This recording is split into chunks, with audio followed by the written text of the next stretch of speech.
Bienvenidos a la sesión del estudio bíblico de hoy, donde estamos abordando el libro de Primera de Juan. Y hoy estamos cerrando con el capítulo número 5. Estamos más que listas con Pastora Nolita para juntos estar estudiando toda esta riqueza que nos ha dado este libro. Y les quiero comentar cómo vamos a abordar todos los temas que aquí se tratan en este capítulo. Lo vamos a dividir en dos partes. La primera tiene que ver con una afirmación que lo vemos que a lo largo de todo el libro Juan la ha hecho, que tiene que ver con reafirmar la humanidad de Jesús y reafirmar la divinidad de Jesús. O sea, la verdad de que Jesús es el Hijo de Dios. Esa es una verdad fundamental. Y nos va a dar razones y evidencias que nos dan una consistencia para que nosotros podamos creer esto. Te voy a hacer una pregunta. Si alguien te pregunta y te dice, ¿por qué crees que Jesús es Dios? ¿Qué le dirías? ¿Cómo contestarías? ¿Cómo lo expresarías? Esto es algo muy importante, y aquí sí que no se vale el, bueno, yo lo siento, sí, a mí me parece. No, la Biblia nos da evidencias concretas que pueden sustentar esto que nosotros creemos. Así que bueno, Juan nos va a responder de una manera muy concreta esta pregunta. Y la segunda parte que vamos a ver tiene que ver con el cierre, con la conclusión que él hace. Utiliza una manera interesante. Hay una frase que la repite una y otra vez y después le agrega algún concepto o alguna idea que quiere reforzar. Y la expresión es, y sabemos qué, y sabemos qué. Y creo que es muy relevante que termine de esta manera, porque expresa, yo creo que la intención de él al escribir la carta, ¿no? Sí. Es poner fundamentos y incluir lo que es el conocimiento y la información. El saber tiene que ver con tener información y el creer tiene que ver con tener una certeza o una respuesta donde ahí uno ya toma la decisión y dice, esto es verdad. Y vemos cómo en esta carta él une estas dos cosas, la importancia del saber lo correcto para creer lo verdadero. Y de hecho lo expresa en un versículo que está aquí en el versículo número 13, donde él resume el propósito de la carta. Y dice lo siguiente, estas cosas os he escrito a vosotros para que creáis en el nombre del Hijo de Dios y para que sepáis que tenéis vida eterna y para que creáis en el nombre del Hijo de Dios. Vemos que el saber y el creer van de la mano. La fe y la razón no se oponen. Así es. Y qué lindo concepto, ¿no? Porque yo creo que más en este mundo en el que vivimos muchas veces hay cosas que podemos, bueno, más o menos estoy convencida, creo que es así, así como una duda, ¿no? Y yo creo que a veces, aún en nuestro andar y nuestra vida cristiana, en nuestra relación con Dios, a veces nuestra creencia no está muy segura, no está como basada en algún hecho. Y yo creo que Juan, esto lo que está haciendo aquí es que él quiere que tú estés seguro, segura de lo que tú estás creyendo, porque en base a eso se rige tu vida entera. O sea, si tú no crees algo, no lo vas a hacer. Si yo no creo que este asiento me va a sostener, yo no me voy a sentar aquí, ¿cierto? Entonces, si yo no creo que Jesús es el Hijo de Dios, hombre y Dios, las dos cosas, no separados, no vamos a hablar un poco más adelante de eso, ¿no? Pero si tú crees eso, entonces toda tu vida va a cambiar en girar en lo que tú crees. Y yo creo que esto es lo que Juan, una y otra vez no podemos escapar o evitar esta frase, sabemos qué. ¿Qué es lo que sabemos? ¿Qué es lo que podemos saber con certeza?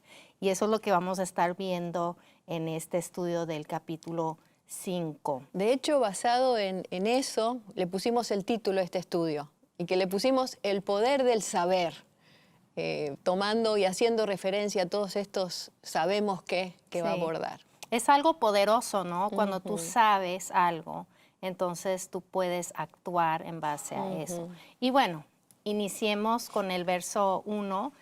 Primera de Juan 5:1, dice, todo aquel que cree, otra manera de decir esto es todo aquel que profesa que Cristo, Jesús es el Cristo, es nacido de Dios. Aunque no usas estas palabras aquí de saber, pero es una declaración bastante certera, ¿no? Estamos seguros que si tú has creído, has profesado a Jesús como tu Cristo, como tu Señor, como tu Salvador, entonces eres nacido de nuevo. Es una declaración que presenta a Jesucristo como una persona. Jesús es el Mesías y para los judíos esto era primordial, para nosotros es primordial porque como Mesías Él vino y cumplió las profecías que se habían ido dando desde hace años atrás, ¿no? Entonces es bastante importante que no creas que Jesús solo fue un buen hombre, porque pues hasta, como dice Jesús, hasta los demonios creen,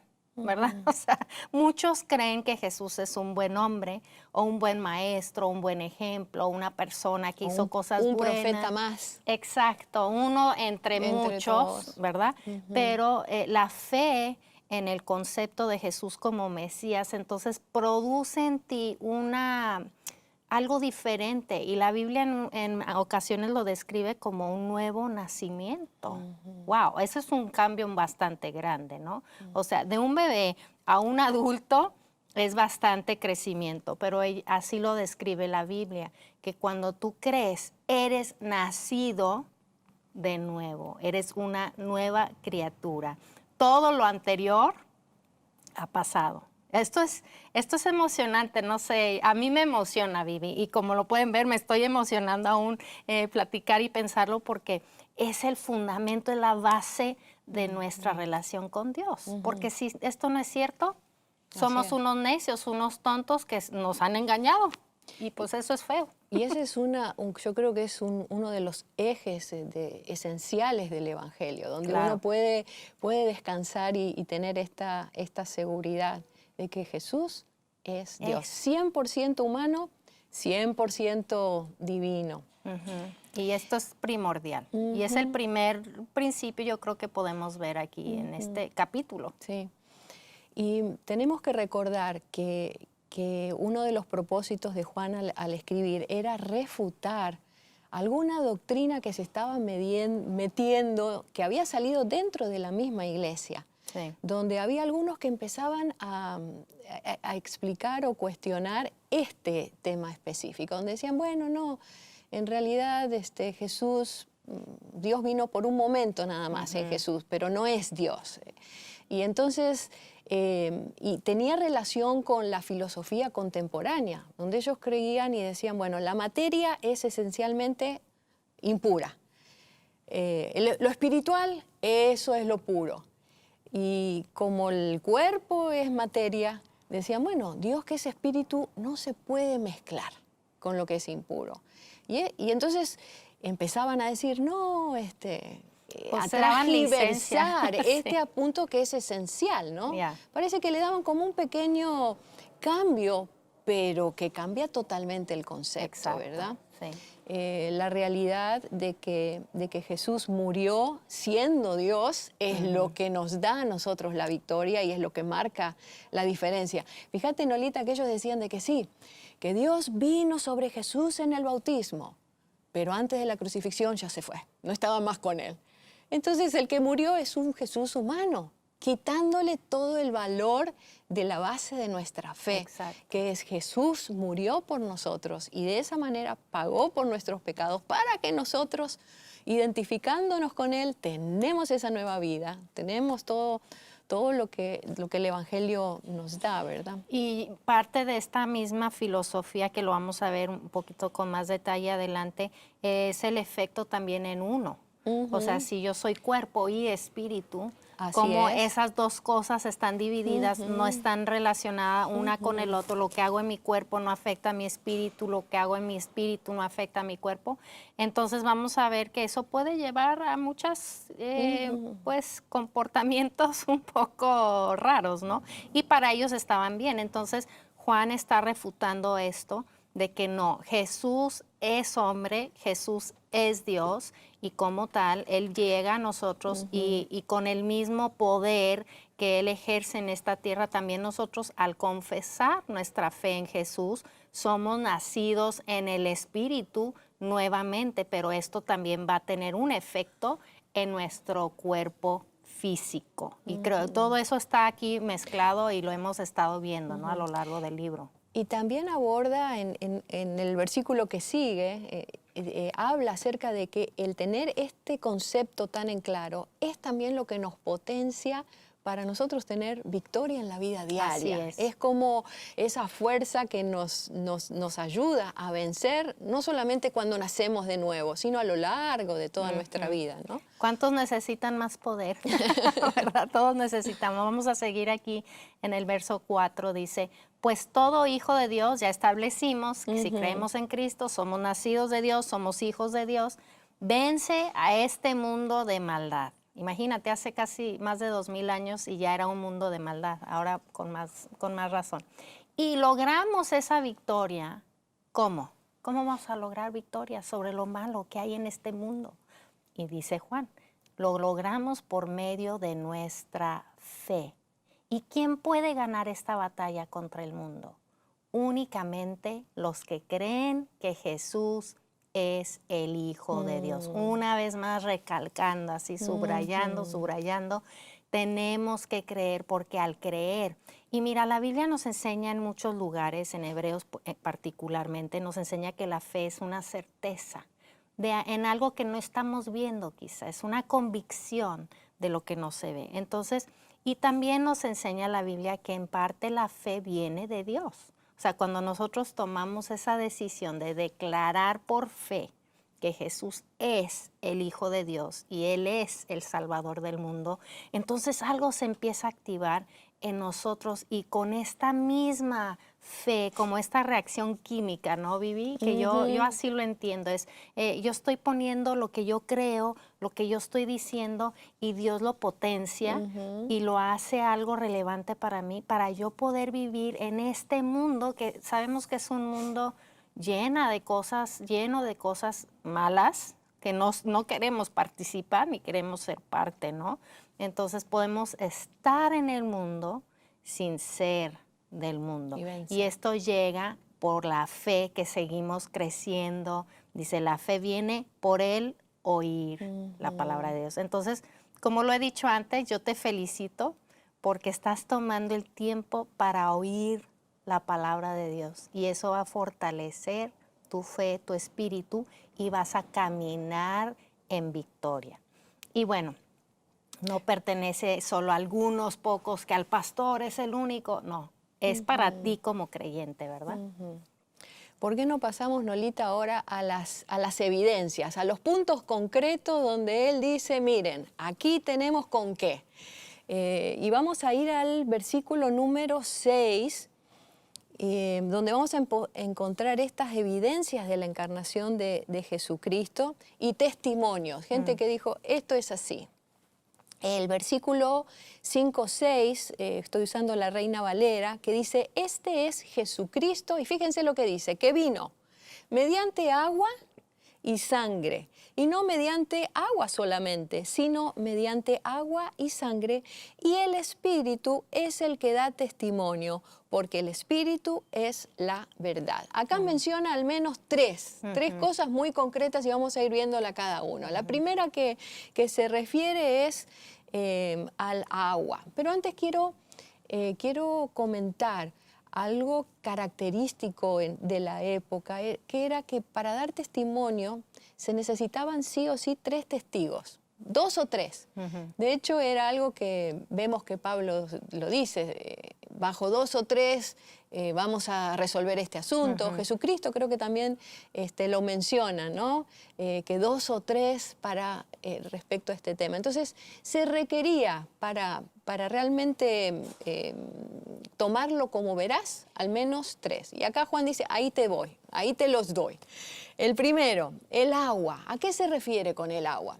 Se refiere al bautismo. Si recordamos, cuando Juan el Bautista en el río Jordán bautizó a Jesús, ¿cuáles fueron sus palabras? Dijo, he aquí el Cordero de Dios que quita el pecado del mundo. Él estaba afirmando en ese momento que Jesús es el Cordero de Dios. Aquí tenemos un testimonio que da fe diciendo Jesús es Dios. El segundo habla acerca de la sangre. ¿Qué significa, Lolita? Y bueno, la sangre yo creo que es algo importante porque había personas que estaban enseñando que, como ya mencionaste, ¿no? Que Cristo no había venido encarnado, sino que era un espíritu. Entonces, cuando hay un espíritu, no hay sangre. Evidencia del cuerpo es la sangre. Entonces, algo que el Antiguo Testamento nos enseña, que para el perdón de pecados tiene que haber derramamiento de sangre. Y ellos lo practicaban en el templo antiguo, ¿no? Pero ahora dice, si Jesús va a conseguir el perdón de todos los pecados de todos, entonces tiene que haber derramamiento de sangre. Y si Jesús no tiene sangre, y si Jesús al morir no es Dios, sino solamente, entonces tenemos que reconciliar esto. Juan contrarresta esto al decir que Jesús vino mediante agua y sangre. O sea, Él era humano, era Dios. Cristo, el Mesías, no fue que llegó por un momento y luego se fue, que se asentó sobre el cuerpo de Jesús y luego se fue, no, sino que Él era Dios, hombre, y el agua y la sangre dan testimonio de esta encarnación. Otro punto súper importante para nosotros, de que si Jesús es realmente Dios. Y yo creo que es muy relevante para el día de hoy, Vivi, porque surgen siempre estas cosas. Muchos dicen que es algo nuevo, ¿no? Pero en realidad no hay nada nuevo. Esto ya lo hemos visto anteriormente. Pero ten por seguro que el hecho de que Jesús derramó y llegó por agua y por sangre, y hay varias ocasiones, ¿no?, en la historia de Jesús que vemos que esto se ve, ¿no? El agua del bautismo, pero también el agua cuando le meten en la crucifixión, ¿no? La lanza y después la sangre derramada sobre la cruz. O sea, todas son evidencias de que Jesús es Dios y es hombre. Importantísimo para nosotros. Y el último, pues nos vas a compartir el tercero, donde se refiere al espíritu, el espíritu. Y aquí también es una referencia al bautismo. Cuando Jesús fue bautizado, ¿qué pasó? Hubo una paloma que descendió confirmando, Dios mismo confirmando, que diciendo, este es mi Hijo amado en quien tengo complacencia. O sea que tenemos Dios mismo diciendo en el bautismo, Él es mi Hijo. Tenemos a Juan el Bautista confirmando y diciendo, este es él es el Hijo de Dios. Tenemos la evidencia de la resurrección de Jesús como confirmación de que no hay dudas de que es Hijo de Dios. Que realmente Él es el que nos está dando vida. Seguimos aquí en el verso 11. Ahora empezamos con lo sabemos. Ahora vienen los sabemos. Ponemos la base de quién es Jesús y en base a eso tienes es algo que no puede ser sacudido, no va a ser movido, no va a ser cambiado. Entonces, encima de eso podemos ir construyendo, como que Juan va en construcción de lo que podemos saber. A mí me gusta poder saber las cosas. Yo soy muy curiosa. Entonces, si no sé, lo invento. Y a veces mis invenciones no son las correctas. Entonces, es mejor saber, ¿verdad? Entonces, aquí Juan dice, y esto es lo que podemos saber. En el verso 11, él empieza a decir, y este es el testimonio, otro testimonio que nos está dando, que Dios nos ha dado vida eterna. Y esta vida está, ¿dónde? En su Hijo. Verso 12, el que tiene al Hijo, tiene la vida. El que no tiene al Hijo de Dios no tiene la vida. Muy sencillo, Juan, es muy sencillo, me encanta, ¿no? Si lo tienes, tienes vida. Blanco o negro. Si no lo tienes, no tienes vida eterna. Así de sencillo. Verso 13, estas cosas os he escrito a vosotros que creéis en el nombre del Hijo de Dios. ¿Quién cree en el nombre del Hijo de Dios? Yo. Entonces Juan está escribiéndote a ti para que tú sepas que tienes vida eterna y para que creáis en el nombre del Hijo de Dios. Más claro yo creo que no puede ser. Él te está escribiendo para que tú sepas. Esa es la primera cosa que podemos saber. Yo puedo estar segura yo puedo creer, yo puedo vivir una vida en base a ese conocimiento. Yo sé que Dios me ha dado vida eterna. ¿Qué otra cosa sabemos? Vamos con el segundo. Lo encontramos en los versículos 14 y 5. Dice lo siguiente: y esta es la confianza que tenemos en Él, que si pedimos alguna cosa conforme a su voluntad, Él nos oye. Y sabemos que Él nos oye en cualquier cosa que pidamos. Sabemos que tenemos las peticiones que le hemos hecho. Y aquí en ese versículo encontramos dos aspectos. Por un lado, el fundamento de la oración, que es la certeza, acercarnos a Dios con la actitud de decir, ok, no estoy en vano, yo sé que Él me oye. Es una realidad. Es tremendo eso. Y eso nos tiene que dar a nosotros una seguridad, y cuando vengan las dudas, ay, ¿valdrá la pena? No, yo sé que Él me oye. Tiene que ser una afirmación, ¿verdad?, que tenemos que traer a la mente y al corazón. Y lo segundo que tenemos es un principio de la oración que dice, hay una condición ahí que pone. Dice, Dios oye las oraciones, Dios contesta las oraciones, pero hay una frase ahí que es clave. Que a veces se nos olvida. Se nos olvida. Y que dice, de acuerdo a su voluntad. Si nosotros pedimos de acuerdo a su voluntad, Él nos oye. Y me gusta cómo Jesús en el Padre Nuestro dijo, hágase tu voluntad. O sea, mientras él estaba orando, estaba diciendo, yo estoy cediendo para que vos hagas, Dios, lo que querés hacer. Y esto es clave. A veces nosotros cuando oramos empezamos con toda una lista de nuestros deseos, ¿no? Quiero esto, y le vamos mandando en la oración a Dios todos nuestros deseos. Y más que hágase su voluntad, era que se reoriente tu voluntad a la mía. Son oraciones de que revierte cualquier cosa para hacer lo que yo quiero. O sentimos que Dios a lo mejor no sabe cuál sería lo mejor para nosotros, ¿no? Entonces, de por sí, le queremos dar una ayudita. Y pues eso lo vemos en toda la Biblia, ¿no? Un Abraham viendo, no, Dios no me va a dar mi hijo, tengo que resolver yo. O sea, queremos resolver nosotros y no. Dios es el que sabe y tenemos que pedir las cosas. Y bueno, ese es todo otro estudio, ¿verdad? Saber cuál es la voluntad de Dios. Así es. Pero podemos saberlo. Esos espacios en donde hablamos con Dios y le preguntamos qué es lo que Él piensa, donde dejamos que nos hable, donde nosotros nos reorientamos y nos sometemos y le pedimos, danos fuerza, Señor, para hacer tu voluntad. De eso se trata la oración poderosa y la oración que ve los resultados, ¿no? Esto es lo que está diciendo aquí. Vamos con el siguiente, Nolita.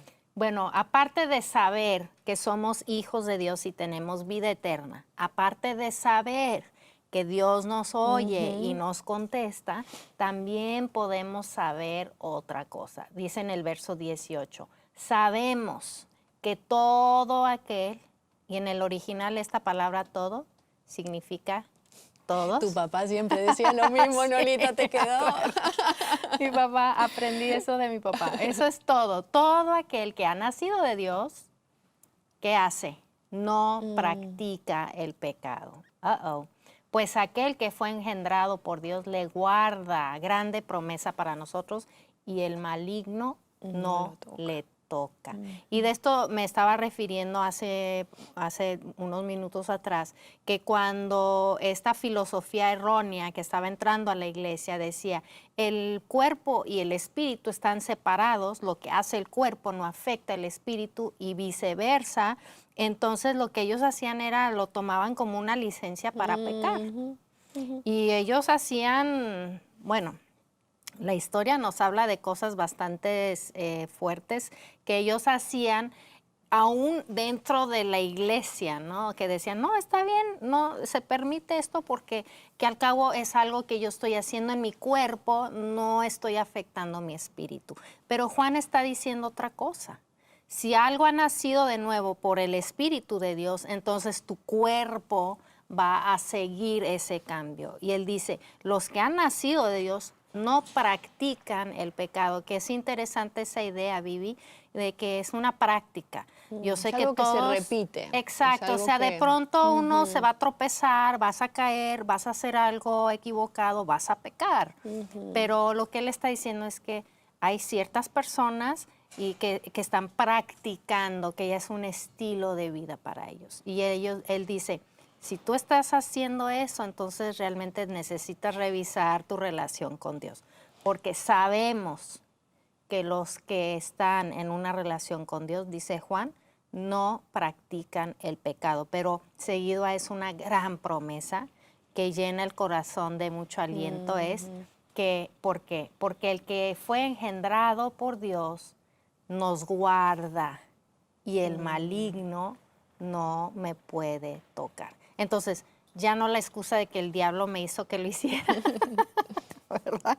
Pero yo puedo estar segura que al caminar en obediencia a los principios y a los mandamientos de Dios, yo vivo en una seguridad de que el maligno no me puede tocar. Y eso nos da una autoridad para rechazar, dice en otro lado de la Escritura, resistir al diablo y él tiene que huir de ti. Entonces, si tú estás viviendo en relación con Dios, obedeciendo sin practicar el pecado, entonces viene este beneficio, ¿cierto? Y esto es tremendo. El enemigo, el maligno, no te puede tocar porque Jesús mismo te está guardando. ¡Wow! Qué tremenda promesa, ¿no? Así caminamos en seguridad. De nuevo, es una seguridad en mi relación con Dios.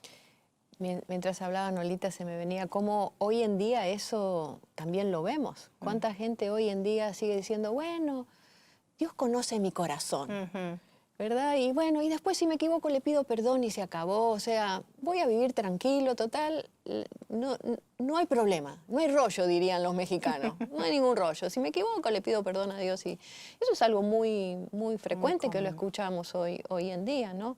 Que se opone al decir, no, yo tengo la certeza de que hay una fortaleza que Dios me da. No soy perfecto, porque soy humano, pero sí, yo dejo que el Señor gobierne mi vida de tal manera de que no llego a esos puntos, ¿verdad? Pablo lo dice en la manera de proseguir, dice, prosigo a la meta. A veces estás en la carrera y pues tienes que parar a descansar o te tropezaste por algún obstáculo, qué sé yo, ¿no? Pero tú te levantas y sigues caminando, sigues prosiguiendo a la meta. Bien, y llegamos al último, bueno, al penúltimo, ya casi, ya casi. Vamos a ir al versículo 20, que dice lo siguiente. Pero sabemos que el Hijo de Dios ha venido y nos ha dado entendimiento para conocer al que es verdadero. Y estamos en el verdadero, en su Hijo Jesucristo, que es el verdadero Dios y la vida eterna. Aquí la afirmación del sabemos tiene que ver con esa certeza de que hay algo que Dios nos da, que es la habilidad de entender, de razonar. Como dicen, que te caiga el 20. Sí. Esa la aprendí en México, ¿no? Como diciendo, como es el momento donde, ups, algo se enciende en nuestro interior. Y aquí dice, tenemos que saber de que por ser hijos de Dios hay una luz que viene. Así es. Hay algo que se enciende en nosotros que nos ayuda a entender. Por eso a veces uno habla cosas y hay otro que no tiene al Señor y dice, ¿qué está hablando? No tiene, porque no tiene entendimiento. Hay el entendimiento para entender a Dios y Jesús es un regalo que nosotros recibimos y que también tenemos que estar con esa seguridad de yo puedo entender por qué, porque Él está en mí. Así que que no salgan esas palabras de tu boca, es que no entiendo nada de lo que... No. Ese es el momento donde tienes que decir, Dios, dame ese entendimiento que está disponible para mí. Y eso me encanta porque Dios no se está escondiendo de nosotros. O sea, yo creo que para algunas personas que han estado en la religión, por decirlo así, o algún misticismo, siempre es el misterio de que no saben y no hay manera de saber y pues yo creo que es así. Pero Juan nos está recordando, no, Dios se está revelando a ti. Él quiere que tú lo veas cara a cara, Él quiere que tú lo conozcas.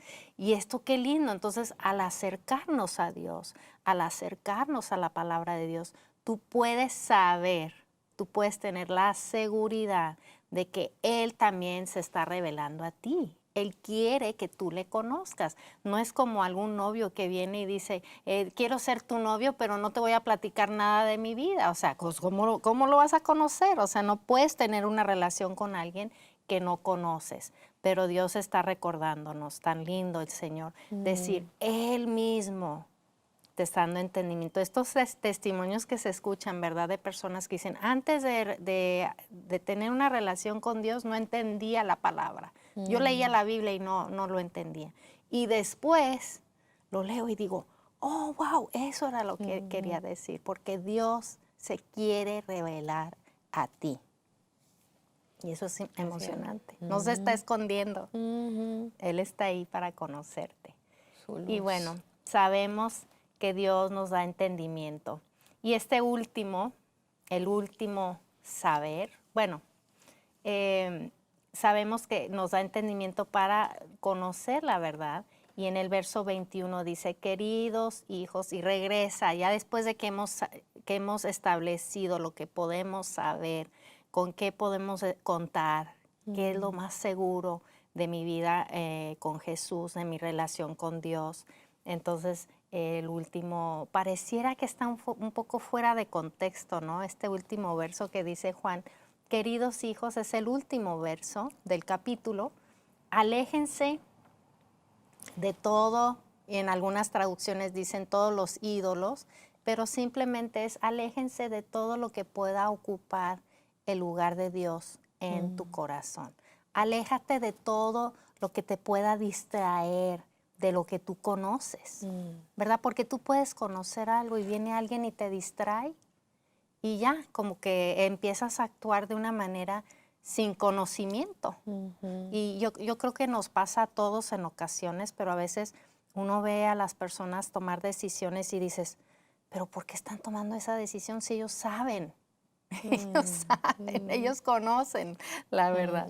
Y yo creo que porque es muy fácil permitir que el enemigo venga y nos distraiga. Empieza a poner cosas como el temor o la ansiedad o el qué dirán o el pero nunca he enfrentado esto en mi vida. Pero tú sabes algo, que Dios sí. Y Dios tiene la respuesta para ti. Entonces, si tú sabes que tienes la relación con Dios, tú sabes que tienes vida eterna, tú sabes que Él te escucha y te contesta, a veces es un no, pero te contesta, o a veces es silencio y esa es una respuesta también, ¿verdad, Vivi? En nuestras oraciones, tú sabes que tienes que vivir de otra manera, no puedes seguir viviendo como antes.